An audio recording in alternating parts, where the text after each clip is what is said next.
Hiya, my name's Sam and this is Gowbarrow Farm in the Lake District.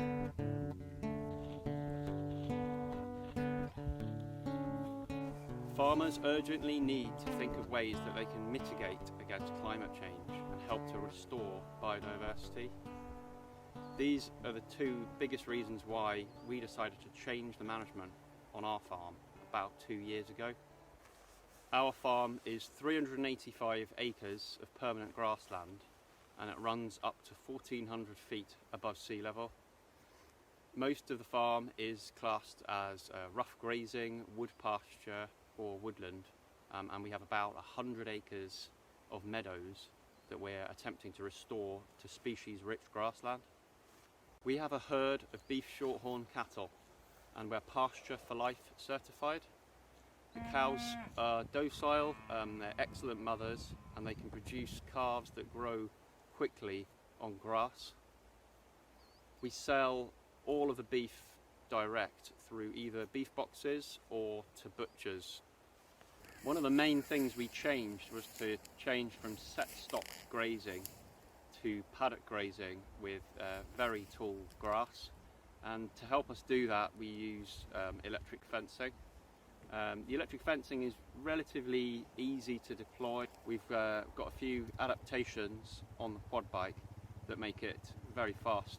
We use quite a lot of spreadsheets to work out the kilograms of dry matter that the herd is going to eat every day, and then we use mobile phone apps to work out the paddock sizes to help us set the fencing out. We do spend quite a lot of time thinking about the shape of the paddocks and making sure that they've always got access to either a tree or a hedgerow, so that there's always shelter, shade and variety within each paddock. The biggest challenge is probably getting the water infrastructure right. We invested about 2 years ago in a new spring catchment at the top of the farm and a 10,000 litre storage tank. So this has really been a massive game changer for us, and we now run most of the pipework buried down to the lower fields, and then from there we run just 25mm blue pipe across the fields on the surface with simple plumbing connections, and then a clever drag trough which you can move very easily by hand or with a quad bike. And one of the key things about it is it's got a float valve at the bottom, which means that it doesn't overflow when it's on a slope, which is obviously quite important around here. We try to keep the cattle in a single group whenever possible. So during the summertime, this usually means that we're running cows with 3 generations of calves running with them and with a bull. And the important thing is that this means that when the cows are all in one paddock, the rest of the farm is just growing grass. We aim to move the cows every day between April and December, and we're aiming for rest periods of between 60 and 120 days in each paddock. So this means that a lot of the vegetation within the paddock will get a chance to grow very long and go to seed.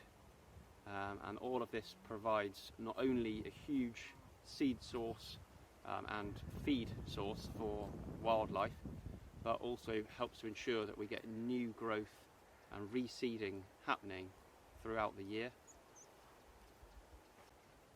The increased root depth also helps our soil to become more aggregated, which allows water to infiltrate much more easily.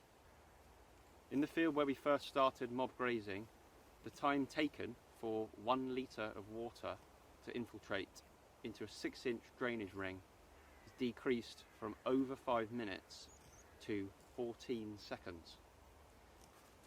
We've learned a lot by visiting other farms and talking to other farmers to get new ideas, so we're really keen to share everything that we're trying and everything that we're learning, and we really hope that by pooling our knowledge and skills together, we can all find ways of farming that are better for us and better for nature.